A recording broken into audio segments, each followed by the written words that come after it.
السلام عليكم. تعالوا بقى النهارده هنعمل كيكة الفزع، بجد رهيبة، من اجمل الحاجات اللي بلبن عملها. هنعمل كل الكمية دي، مش هيجي حق علبة واحدة بس من اللي بنشتريها من بره. كل الكمية دي كلها ببيضتين 2 بس، شوية مقادير كده بساط. هنعمل احلى كيكة بطبقات كريمية رهيبة، حرفيا رهيبة. لازم تجربوا الوصفة دي. لو لسه ما اشتركتوش اشتركوا في القناة وفعلوا الجرس عشان يوصل لكم كل جديد. يلا بينا على المقادير، وصلوا على النبي قبل ما نبتدي. اللهم صل وسلم وبارك على سيدنا محمد. يلا بينا جماعة، أنا هنعمل كيكة أحلى من طبق العجينة. ويلا بينا. يلا بينا هنعمل النهارده كيكة الفزع. اه كيكة الفزع اللي كلها فزع ومخبى حاجات حلوة. اول حاجة معايا كوباية ونص من الدقيق. بس كوباية ونص من الدقيق. هات يا محمد كده. دقيق. استنى انا هخليك تقلب ثواني. نص كوباية من الكاكاو الخام، نص كوباية. يلا قلب كده. ماشي. امسك انت قلب ده كده. ما بنعمل ده احنا بنشاكل دلوقتي عليه يعني. يا لهوي يا واد اسكت. تمام. بس نعمل الكاكاو ده وننزل الكاكاو ده. ماشي. هنقلب. حط كوباية سكر. شطور. كمان هنحط رشة ملح بسيطة كده. بس حط نص معلقة كبيرة من البيكنج باودر. دي اسمها ايه؟ بيكنج باودر. ممكن بردر. بيكنج باودر. يلا. وكمان نص معلقة صغيرة بيكنج كربوناتو بتاعة الطعمية، كربوناتو. قلب بقى الخليط ده كله مع بعض. أنا نقلبه كويس. هحط بقى هنا بيضتين على الخليط ده كله، يكونوا بدرجة حرارة الغرفة.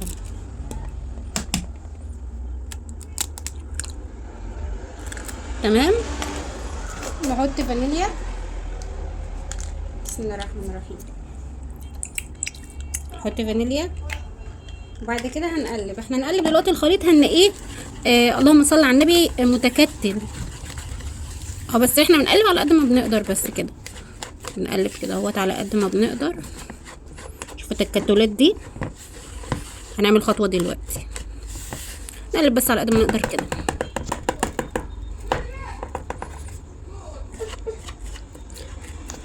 شوفوا بقى عندي هنا هنعمل ايه. نعمل بس زوم كده. هنحط هنا ايه؟ كوباية من المية. ماما زعلانة مني. كوباية من المية. ماما وهنحط زعلانة مني زعلان مني ليه؟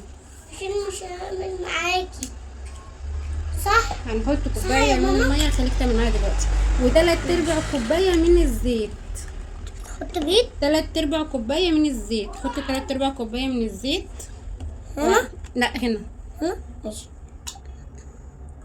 بعد كده بقى هنخلي المية والزيت يغلوا على النار لحد ما يغلوا خالص، يغلوا وبعد كده نرجع. ماشي. بصوا خلاص حطيت زي ما انا قلت كوباية مية و3/4 كوباية من الزيت. هبدأ بقى انا احطهم على الكيكة بتاعتنا. طيب المية دي مش غلط على الكيكة المغلية دي، لا بالعكس هتدينا قوام كيكة هشة ومتفتحة كده من جوه. بسم الله الرحمن الرحيم. هبدأ بقى ان انا اقلب ماما الكيكة كده عايزة أقلب. هقلبها بس شوية وبعد كده اديها لك. بسم الله الرحمن الرحيم. أنا عايزة أقلب. انا هديها لك. نقلب في اتجاه واحد. طب ليه؟ صلى على النبي يا محمد. قول لهم صلوا على النبي. صلى على النبي. قول لهم صلوا على النبي يا اخواتي، واعملوا لايك. اشتراك. لايك. انت بتقولها من غير النفس ليه كده؟ لايك واشتراك يا اخواتي. لايك واشتراك. بصوا شوفوا القوام بقى عامل ازاي. ادهولي بقى. استنى اديله كمان تقليبه. ماشي. ندمج المكونات كلها مع بعض كده. تمام. واهم حاجه في الاول اصلا بتكوني مخلطه المكونات الجافه كلها كويس مع بعض. بيكنج باودر والكربوناتو يتخلطوا كويس مع الخليط الاول الجاف اهو. قوام ممتاز. بس يا محمد ده قوام ممتاز. يلا بقى خد قلب شويه عشان ما تزعلش.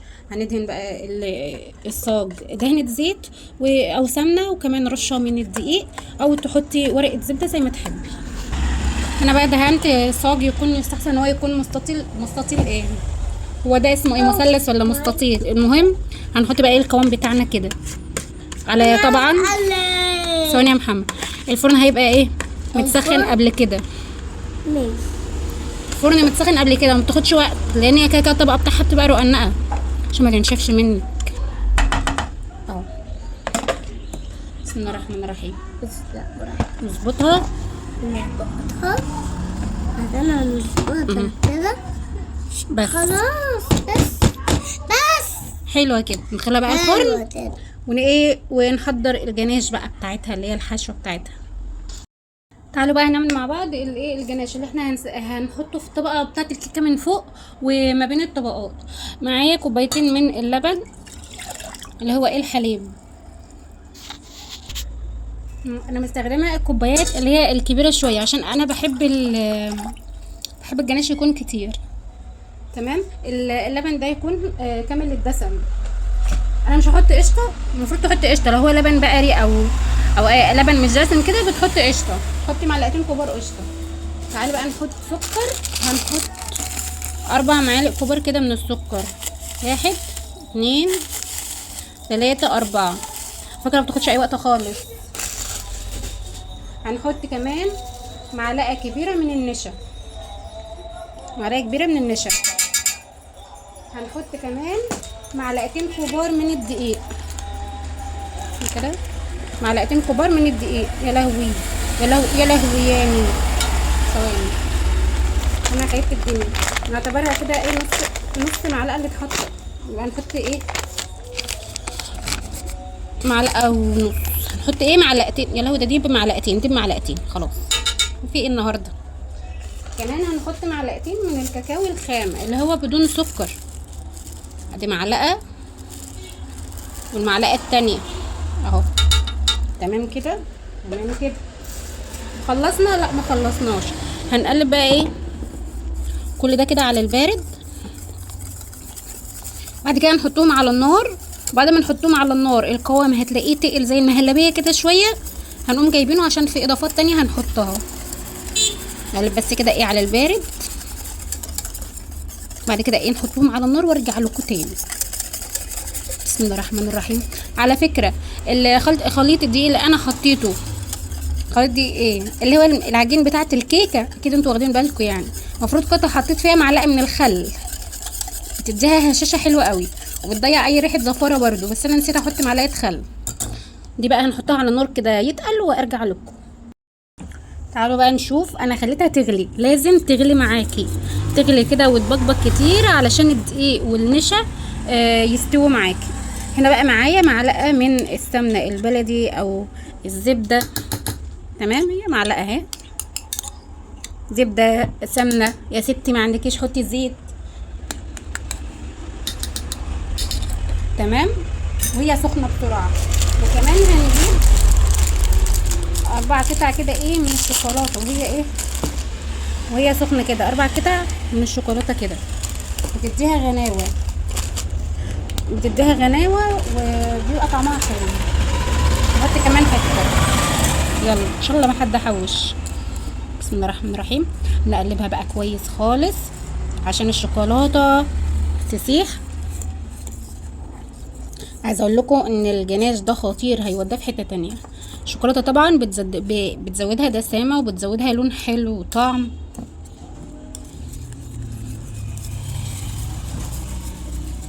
بسم الله الرحمن الرحيم. صلوا على النبي. اللهم صل وسلم وبارك على سيدنا محمد يا حبيبي يا رسول الله. اللي وصل معايا لحد هنا يا جماعه ما ينساش يحط لي الاشتراك كده، الاشتراك هو اللي بيشجعني، واللايك وتعليق حلو كده محفز عشان اعمل لكم وصفات كتيره حلوه. شايفين القوام؟ شايفين قوام الجناش؟ استكفينا على كده؟ لا طبعا. هنسيبها تهدى شويه، نغطيها بكيس ونحطها في التلاجة لحد ما تبرد خالص، وهنشوف هنعمل ايه في الجناش القمر ده. نعم. محمد كل 5 دقايق زعلان مني عشان مش هعمل معاك. شايفين الجناش والقمر؟ صح يا ماما، صح يا محمد. عشان مش هعمل معاك. حطه في الثلاجه ونرجع لكم بعد ما يبرد. بصوا هي كده بردت خلاص، يعني هدت شويه. هنحط بقى عليها كده ايه كيس ثلاجه كده من فوق، وهندخلها الثلاجه تبرد تماما تماما. حط كيس علشان بس ايه ما تعملش قشره. نحطها في الثلاجه وما تبرد هنشوف هنعمل ايه في الجناش ده. هنا بقى الكريمه بعد الجناش بعد ما برد. حط عليه بقى 3 معالق كبار من الكريم جانتيه اللي هو الخام اللي بدون سكر. وهنحط 3 معالق كبار اهو. بتاع ده هو بقى اللي اسمه المضرب. بسم الله الرحمن الرحيم. ونضرب بقى لحد ما الحجم يتضاعف شويه والكريمه تدوب خالص.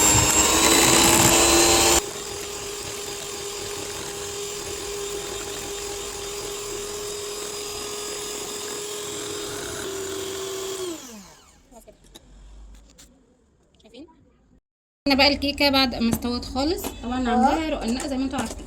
عندي بقى العلب دي او عندي القالب ده طبعا بتوع بلبن عندهم اللي هي بتاع المستطيله. فاحنا هنحاول على قد بقدر المستطاع نخليها ايه زيهم. ممكن نعمل في العلب الصغيره دي برضه. والله اصلا الكيكه ما هي مستحمله ايدي. انا اخترت القالب ده. هحط كده طبقه في الاول. الكيكه مش مستحمله ايدي. شايفين دايبه دايبه بجد دايبه. شايفين الكيكه وجمالها تحفه. وهنشيل كده هنا ونخلينا في دي. مش هتحسبها ولا لا؟ هنحط بقى طبقه من الجناش. شايفين الحلاوه؟ شايفين الحلاوه الجميل. اعملوا اشتراك ولايك عشان انا بحبكم. تمام كده. نحط بقى الطبقه التانية من الكيكه. طبعا زي ما انتوا عايزين طبقه او طبقتين زي ما انتوا تحبوا. من حته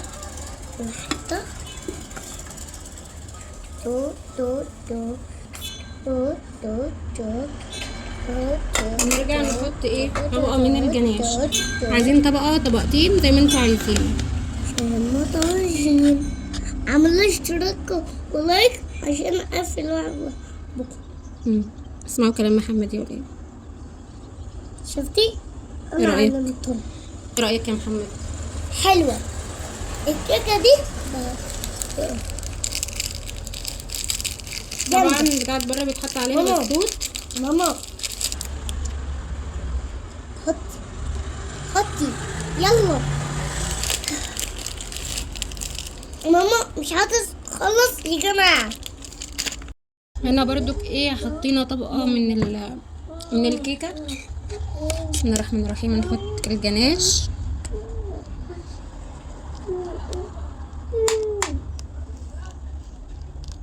نحط طبعا من الجناش ونكمل.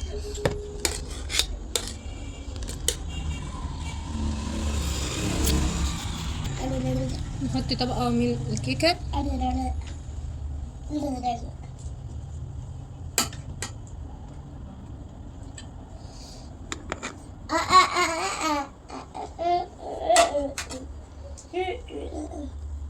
بعد كده هنحط ايه طبقه من كريمه الشوكولاته اللي احنا عملناها. شايفين فوق بقى نكتر شويه.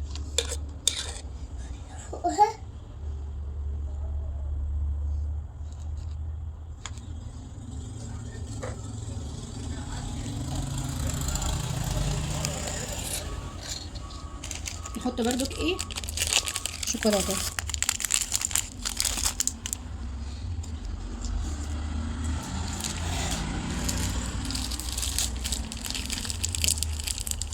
ماما انا هوريكي دلوقتي. انا خلصت المهمة.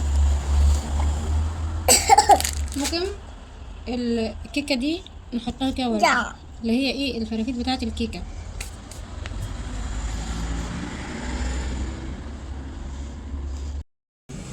نعمل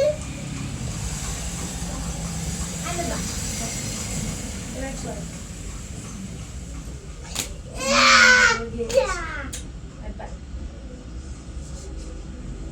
انت بتحبي ولا لا؟ لا لا لا. طبقات خطيرة دي لازم بجد تجربوها. بعد ما تشوفوا الفيديو اتمنى من كل قلب تقوموا تجربوه بكل تفصيلة فيه. هسيب لكم بقى كل المقادير بتاعته في صندوق الوصف عشان لو في لخبطة او دوشة كده من محمد. اتمنى الفيديو يكون خفيف على قلبكم وانا كمان اكون خفيفة على قلبكم. في رعاية الله، مع السلامة.